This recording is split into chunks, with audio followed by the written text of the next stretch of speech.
Cirebon siang itu terasa lebih panas dari biasanya.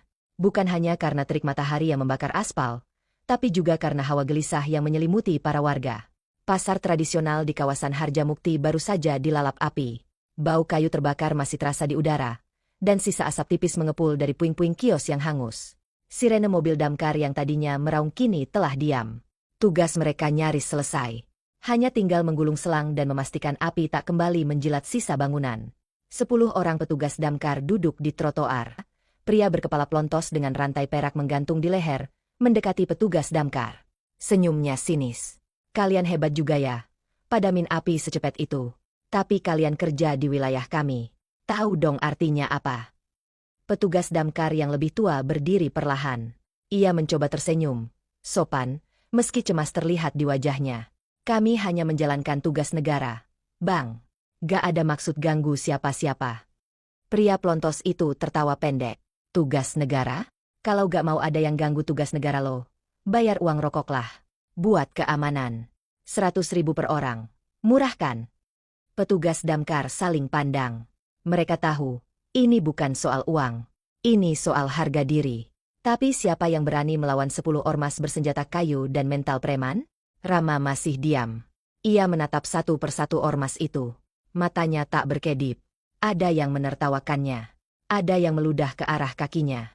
Tapi Rama tetap diam, seperti gunung yang tak tergoyahkan. Salah satu anggota ormas tiba-tiba menunjuk Rama. Yang itu diam bae. Songong. Sini lu. Dan disinilah semua berubah. Ia berdiri tepat di depan Rama dan menepuk-nepuk dada sendiri. Ngapain lu liatin gue? Hah? Mau sok jagoan? Rama masih tak menjawab. Tangannya tetap menggenggam helm pemadam yang sudah penyok di pinggirnya. Wajahnya tenang, tapi di balik ketenangan itu, ada badai yang mulai berputar. Seorang petugas damkar lainnya mencoba menengahi. Udahlah bang, kita gak nyari masalah. Kita cuma kerja, beneran. Seperti mata seseorang yang sedang menimbang antara belas kasihan dan tindakan. Ia perlahan memungut helmnya, meniup debu di permukaannya, lalu memandang pria itu dari bawah ke atas, dari kaki hingga ke kepala. Bang, ucap Rama pelan, suaranya nyaris tak terdengar. Tapi justru itulah yang membuat semuanya diam. Tolong jangan sentuh teman saya lagi. Pria itu tertawa mengejek. Oh, bisa ngomong juga. Nih, gue sentuh nih. Siapa sebenarnya Rama ini? Dan tepat saat seorang ormas melayangkan pukulan pertama ke arah Rama, waktu seakan melambat. Karena jawaban atas pertanyaan itu, sebentar lagi akan terungkap. Pukulan itu melayang cepat. Tangan besar milik pria ormas bertato menghantam ke arah wajah Rama. Tapi yang terjadi bukan seperti yang mereka bayangkan. Dalam sekejap, tubuh Rama miring setengah langkah. Pukulan itu lewat begitu saja, hanya mengenai angin. Lalu, satu suara terdengar. Buk. Bukan suara teriakan, bukan suara keras, tapi suara tulang yang dipaksa menyerah pada tekanan. Pria itu terjungkal ke belakang. Tidak meledak, tidak mental jauh, tapi jatuh perlahan. Seperti pohon tumbang yang kehabisan napas. Mulutnya membuka, tapi tak ada kata keluar. Matanya terbuka lebar. Tubuhnya terbaring di aspal. Diam. Warga yang tadinya menonton dengan ngeri kini mulai bersorak. Ada yang menutup mulut karena syok. Ada yang mulai mengangkat ponsel dan merekam. Keadaan berubah total. 10 menit lalu, para ormas itu seperti raja jalanan. Sekarang, mereka seperti anak sekolah yang lupa PR dan ketahuan guru galak. Di antara napasnya yang tenang, Rama memejamkan mata sejenak. Sebuah potongan masa lalu melintas cepat di kepalanya. Suara peluit, tatami biru, gemuruh penonton, dan sabuk hitam yang pernah ia raih dengan darah dan air mata. Dulu, ia pernah berdiri di podium. Juara nasional karate. Rama menatapnya tenang. Tubuhnya sedikit turun, postur siap jika harus berhadapan. Tapi tatapannya tetap tak menantang. Tidak seperti orang yang ingin menang. Lebih seperti orang yang ingin menghindar, tapi sudah kepepet oleh keadaan. Aku gak bangga, jawab Rama pelan. Tapi aku juga gak minta diserang. Didit mendekat lebih cepat. Gue dengar nama lu. Rama. Ya? Petugas damkar yang jago karate. Gak usah sok bijak. Di jalanan, yang menang bukan yang paling tenang, tapi yang paling berani ngelakuin yang paling jahat. Dan dengan kalimat itu, Didit melepas jaketnya, memperlihatkan otot penuh luka lama. Ia berdiri dengan gaya bertarung ala jalanan. Tidak terlatih, tapi liar.